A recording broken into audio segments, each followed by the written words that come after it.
سہارا دے دو۔ تو یہ آج امت مسلمہ جو کہلاتی ہے، اس ذلت کے ساتھ جو دنیا کی ذلت ہے وہ تو ہر ایک کے سامنے ہے، لیکن اس کے بعد جو آگ لگنے والی ہے اس سے بچاؤ کا کوئی انتظام کرنے پر تیار نہیں ہے۔ لیکن اگر کسی کے تیار نہ ہونے سے یہ بات تو نہیں ہوتی کہ اللہ تعالیٰ کی بارگاہ میں جو ہم سے سوال ہوگا کہ بڑی بڑی باتیں کرنے والوں، ایمان کے دعوے داروں، توحید کے جھنڈے اٹھانے والوں اور شرک کے دشمن ہونے کا اعلان کرنے والوں، تم کہاں تھے؟ صرف تمہاری تقریروں تک یہ معاملہ تھا کہ ممبر میں جاؤ، ممبر پر پہنچنے کے بعد بس پیروں اور مولویوں کے خلاف زبان درازیاں کرتے ہو، اور اس کے بعد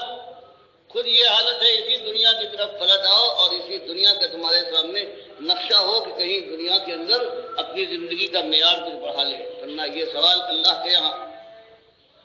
یہ ہو کے رہے گا، اور اگر یہ دو عملی اور دوغلا پن رہا ہماری زندگی کے اندر تو یہ عام جو لوگ ہیں ان سے زیادہ اللہ عذاب دے گا۔ جیسے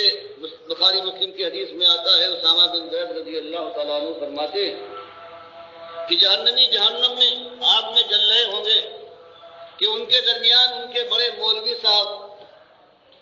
جو ان کو نیکی کی تلقین کیا کرتے تھے، برائی سے منع کرتے تھے، وہ ان کے درمیان آئیں گے، پیٹ ان کا پھٹ جائے گا آگ سے، ہتھیلیاں باہر نکل آئیں گی، اور اوپر وہ جس طرح سے گدھا پنچکی میں چلتا ہے اس طرح سے اس کو رونیں گے۔ تو لوگ جمع ہو جائیں گے جہنم میں پہچاننے والے کہ حضرت مولانا صاحب آپ یہاں کہاں؟ آپ تو ہم کو اچھی اچھی باتوں سکھایا کرتے تھے اور بری باتوں سے روکتے تھے۔ تو وہ کہیں گے بھائی بات تو یہی ہے، تم سے میں کہتا تھا کہ اچھی باتوں کی طرف آؤ اور میں اس کی طرف آنے سے بھاگتا تھا، میں تم کو برائی سے روکتا تھا، اور اس کے بعد میں خود موقع مل جائے تو نہیں چوکتا تھا۔ تو یہ میرا حشر ہے، تو یہ ہمارا حشر بھی ہو سکتا ہے جو آج ہم یہ اعلان کرتے ہیں کہ اللہ اکیلا ہے، پروردگار کے توحید کو ہم نے مانا ہے، شرک سے ہم بیزار ہی نہیں بلکہ اس کے دشمن ہیں، طاغوت کا ہم کفر کرتے ہیں، اور اگر اس کے بعد پھر آگے بڑھنے کے بعد پھر عمل صالح سے ہم ثابت نہ کریں کہ ہم اپنے دعوے ایمان میں سچے ہیں، اور اس کے بعد پھر اللہ کے دین کے راستے میں جہاد نہ کریں، جہاں زبان کا ہے، جہاں مال کا ہے، جہاں تقریروں کا ہے، اس کے بعد جب بازی گرم ہو جائے، مخالفت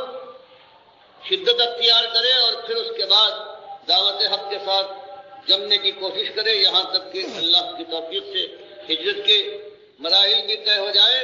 اور میدان جنگ میں بھی اللہ کا نام لے کر اللہ کے کلمے کو سربلند کرنے کے لیے پھر میدان میں اترنے کی اللہ ہمیں توفیق دے۔ تب سمجھیے اگر آخری وقت آ جائے، نبضیں ڈوب جائے، یا تو اپنے بستر پر ایمان کے ساتھ، یا اللہ کی راہ میں شہادت کے وقت، یا اللہ کی طرف بلاتے ہوئے کوئی شرک کا عالم بردار پھر شہادت سے ملانے کی کوشش کرے اور اللہ اس کو کامیاب کر دے۔ تو یہ ایک طریقہ ہے، یہ وہ دن بہرحال اللہ کی بارگاہ میں آنے والا ہے کہ فیصلہ ہوگا کہ کون جیتا کون ہار گیا، اور جیتے گا وہ ایمان والا، توحید والا، شرک کا دشمن، جو زندگی بندگی کے ساتھ دنیا کے سامنے لا کر ثبوت دے دے اور پھر اللہ کی طرف کھول کر بلائے، توحید کی دعوت دے، شرک کا رد کرے، سنت کا پرچارک اور بدعت کا دشمن بن کر آخرت کی طرف بلائے، اور پھر چوٹے کھاتے ہوئے اس راستے میں صبر کے ساتھ جمع رہے یہاں تک کہ اللہ کے پاس پہنچ جائے۔ یہی دعا ہے کہ مالک توفیق دے مجھے بھی اور سارے سننے والوں کو، اور اس طرح سے ان کو، ان کے بال بچوں کو اور آنے والی نسلوں کو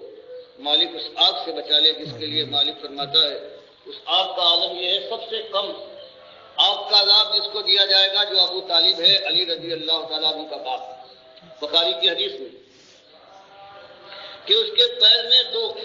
آگ کی جوتیاں پہنائی جائیں گی، وہ 2 جوتیاں پہنے گا اور وہ ایسی گرم جوتیاں ہوں گی کہ پیر میں ڈالی جائیں گی اور دماغ کا بھیجا ہے یہ جوش کرے گا گرمی سے،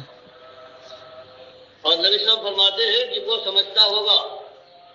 کہ مجھ پر سب سے زیادہ عذاب ہو رہا ہے جہنم کے اندر، حالانکہ یہ سب سے کم عذاب ہے۔ تو تو سب سے کم عذاب جہنم کا ہے ابو طالب کو جو ملے گا، جس نے ہمیشہ اللہ کے نبی صلی اللہ علیہ وسلم کا ساتھ دیا ہے، سینہ سپر رہا ہے لیکن ایمان نہیں ہے۔ بتائیے، جس نے ہمیشہ ہر جگہ پر محبت کا یہ عالم ہے کہ جان لگا دی ہے، لیکن کلمہ نہیں پڑھا ہے، نبی صلی اللہ علیہ وسلم کی بات نہیں مانی، ایماندار نہیں مرا ہے، تو اس کا یہ حال ہے۔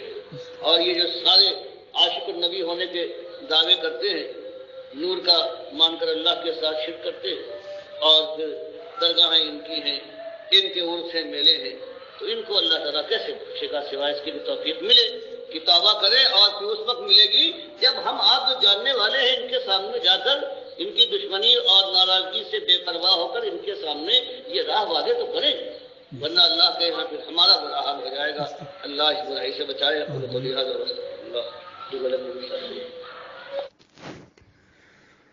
میرے پیارے ساتھیوں، ڈاکٹر مسعود الدین عثمانی رحمۃ اللہ علیہ کے اصلی ساتھیوں، ایمان کے راستے کے مسافروں، یہ بیان گویا صرف تمہارے لیے ہے کہ تمہیں معلوم ہو گیا ہے حق کیا ہے، باطل کیا ہے۔ اگر تم نہ اٹھے اور توحید کی اریاں دعوت، ننگی دعوت، بغیر کسی سے ڈرے، بغیر شرمائے، بغیر گھبرائے، بغیر کسی کی دھونس میں آئے اور ذہنی مروبیت کے، اگر تم اس ماحول کے اندر نہ اٹھے تو پھر تمہاری بھی درگت وہ بنے گی دوسروں سے زیادہ۔ تو اللہ کے بندوں، میرے بھائیوں، کتنی نازک پوزیشن پر ہم کھڑے ہیں۔ اس لیے ہم عقائد کے معاملے میں، ایمان کے معاملے میں بال برابر بھی کمی اور اس کے ایمان کے ساتھ کمپرومائز کرنے کے لیے ہم تیار نہیں ہیں، اور اس راستے میں جہاد کرنا ہے۔ مخلص مومنوں کے لیے بڑا موقع ہے، اور ان سب کو ہم بلا رہے ہیں۔ ایمان خالص کا پلیٹ فارم موجود ہے اللہ کے بندوں، اور یہ جو جماعت کے اندر فطور لانے والے یہ 5-6 آدمی ٹوٹل 9 ہیں، یقین کیجئے، اور 10واں ان کے اوپر ایک گنڈا ہے، ٹوٹل 9 فسادی، جس طرح سورہ نمل کے اندر آیا ہے کہ 9 فسادی تھے، وہ بالکل ایمان اور اصلاح کی بات نہیں کرتے تھے، اور ایک عورت ان کے اوپر ہیوی تھی، ان کے اوپر وہ سردار تھی ان کی، سمجھ لو۔ بالکل اسی طریقے سے یہ 9 گنڈے، یہ سیاسی گنڈے آئے، 9 ستارے آئے ہیں پہلے یہ سیاسی انداز میں، اور اس کے بعد پھر یہ مذہبی لوگ بھی ان کے ساتھ شامل ہوئے ہیں، اور اب جماعت کے اندر افراتفری لانے والے بھی یہ 9 گنڈے ہیں، اور 9 گنڈوں کے اوپر جو سب سے ہیوی ہے وہ محمد حنیف ہے۔ یہ بہت بڑا گنڈا ہے، یقین کریں، بہت بڑا بدماش ہے، آپ سمجھتے نہیں اس کو۔ اللہ کے بندوں، میں بالکل صحیح بات آپ کو بتا رہا ہوں، یہ ایمان کے راستے میں بہت بڑی رکاوٹ ہے،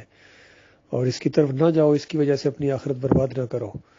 اور یہ جو دوبارہ ایمان خالص کا پلیٹ فارم قائم ہو گیا ہے، ڈاکٹر عثمانی رحمۃ اللہ علیہ کی اس جماعت کے امیر کمال خان صاحب کو بنایا گیا ہے، اور ہمارا مرکز الحمدللہ اب لاہور میں ہے۔ بہرحال یہ اللہ تعالیٰ مرکز نہیں دیکھتا ہے کہ کراچی میں ہو یا لاہور میں ہو یا راولپنڈی میں ہو یا مکے اور مدینے میں ہو، اللہ تو ایمان دیکھتا ہے، خلوص دیکھتا ہے،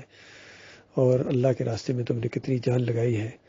اللہ تعالیٰ کے ہاں وہی عزت والا ہے جو سب سے زیادہ اللہ سے ڈرنے والا ہے، اللہ کا فرم بردار ہے۔ اور دیکھنا، یہ دعوت صرف واٹس ایپ کے اوپر نہ رہے، اور یہ یعنی صرف تقریروں کی حد تک۔ ڈاکٹر صاحب یہی کہہ رہے ہیں کہ یہ نہیں کہ اسٹیجوں کے اوپر آ کے تقریروں کرے، مولویوں کے خلاف، پیروں کے خلاف بولا ہے، بس شرک کے خلاف بولے ہو اور بس تم نے بڑا تیر مار دیا ہے، نہیں۔ اس کے بعد پوری طرح جہاد کرنا ہے اللہ کے راستے کے اندر، بالکل سر بکف ہو کے اپنی جان گویا بیچ چکے ہو بالکل، اور اللہ کے ساتھ وعدہ جو کیا ہے اس کو نبھاؤ اللہ کے بندو، اور دھڑکتے ہوئے دل کے ساتھ کم از کم ٹارگٹ اللہ کے راستے میں شہادت ہونی چاہیے۔ اور یقین کیجئے، میں نے پہلے بھی کسی کلپ میں کہا تھا، سب سے زیادہ شہادت کا جو چانس مجھے نظر آ رہا ہے یہ محمد حنیف کے جو ٹولہ ہے، ان کی مساجد کے قریب اگر آپ توحید کی دعوت دیں تو یہ سیخ پا ہو جاتے ہیں۔ اتنا بریلوی، دیوبندی، اہل حدیث اور سلفی بھی، شیعہ اور قادیانی بھی اس توحید کی دعوت کا اتنا دشمن نہیں ہے جتنا یہ محمد حنیف کے یہ لوگ ہیں، حنیفی ٹولہ، جو توحید کے نام سے آئے ہیں اور اپنے آپ کو مسلم سمجھتے ہیں کہ یہ پوری دنیا کا رنگ جہاں بدل دیں گے۔ جس طرح جماعت اسلامی والوں نے ایک نعرہ لگایا تھا کہ کتاب و سنت کی دعوت لے کر اٹھو، پوری دنیا پر چھا جاؤ، تو یہ پوری دنیا پر تو نہیں چھائے ہیں بلکہ دنیا ان کے اوپر چھا گئی۔ بالکل یہی معاملہ ہے محمد حنیف کے ساتھیوں کے ساتھ ہوا ہے، لہذا پوری طرح جو ہے نا شرح صدر ہے کہ اس بندے نے ایمان خالص سے ہٹا دیا ہے۔ شیطان کا بڑا شدید وار ہوا ہے اس کے اوپر اللہ کے بندوں، اور اب یہ ماننے والا نہیں ہے بالکل. باقی یہ جو 2-3 اور آدمی ہیں موٹے موٹے، ان کا بھی بالکل یہ اسی راستے پر چل پڑے ہیں، چاہے یہ منور سلطان ہو، یہ یعقوب علی ہو، یا یہ اختر بیگ ہو. اختر بیگ نے تو ڈگری لی ہے ڈاکٹر عثمانی رحمۃ اللہ علیہ کا مقابلہ کرنے کے لیے، اور یا یہ فیاض محمود ہو، یہ ڈاکٹر صاحب کے سوالوں جواب کو کہتا پیچھے ہٹاؤ، ان کی کوئی ضرورت نہیں ہے، میرا مناظرہ چھاپو. یہ جو تفسیر میں نے کی ہے اس طریقے سے اب اس کے جو ہے انداز کے اندر اور اس کے عقائد کے اندر بھی خرابی آ گئی ہے. اس راستے سے ہٹا دیا اس نے لوگوں کو، اور آنکھیں بند کر کے یہ جو بدر سنس اینڈ کمپنی جس طرح یہ فیکٹری چلا رہے ہیں، اس طرح اس دعوت کو اس طرح نہیں چلتی ہے. جماعت چلانے کے لیے حوصلہ چاہیے، خلوص چاہیے، اور سچائی چاہیے، اور اس کے بعد دلیری چاہیے، اور پھر انصاف چاہیے. انصاف، دلیری بہت ضروری ہے ایک لیڈر کے لیے، اور اس کے بعد سچائی، بالکل سچا کھرا، ذرا برابر بل فریب اس کے اندر نہ ہو، اللہ سے ڈرنے والا، اور پھر عدل و انصاف کرنے والا اپنے بھائیوں کے ساتھ. یہ نہیں کہ فریب کے ساتھ اپنے کچھ لوگوں کو تربیت دے اور کچھ لوگوں کو پیچھے کر دے، ایسا نہیں چل سکتا ہے. یہی کچھ ہوا ہے ان کے اندر، اس لیے بربادی آئی ہے. بہرحال جو ہونا تھا ہو چکا، اب ہم کیا کر سکتے ہیں، یہی اللہ کی مشیت تھی. لیکن مالک نے اپنے بندوں کے ساتھ جو حتمی وعدہ کیا، انتم الاعلون ان کنتم مؤمنین، اگر تم جم جاؤ ایمان خالص کے اوپر ایمانداروں اور اس توحید کی دعوت کو اٹھاؤ، اللہ تمہارا حامی و ناصر ہوگا. کفر شرک کا زور مالک توڑ دے گا، یقین کیجئے. اللہ تعالیٰ بہت کی عطا فرمائے ہمارے عقائد کے اندر، اور جماؤ ہمارے اندر آئے، اور مالک ہماری نگرانی اور نگہبانی کے لیے کافی ہے. حسبی اللہ و نعم الوکیل، حسبی اللہ و نعم الوکیل. اللہ تعالیٰ ہمارا حامی و ناصر.